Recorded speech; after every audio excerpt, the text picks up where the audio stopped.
First, we've got breaking news in the death of 7-year-old Jazmine Barnes. A second man, this guy, Larry Woodruffe, has also been charged with capital murder. Woodruffe has been in custody since Saturday on an unrelated charge. Sherman Chow is at the Harris County Jail right now. Sherman, what are investigators telling you about Woodruffe?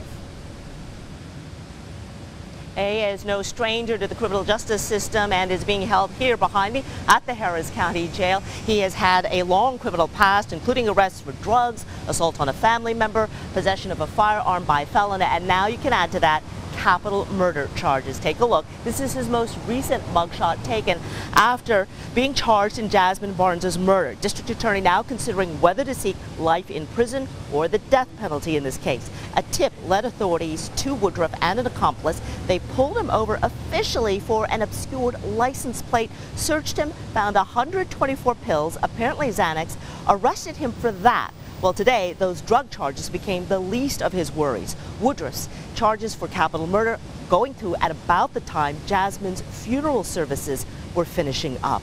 20-year-old Eric Black Jr. also in custody. He was charged earlier with capital murder. He claims to be the driver, not the shooter in this case. Black has no previous criminal history in Harris County, and he says that they did not intend to kill Jazmine.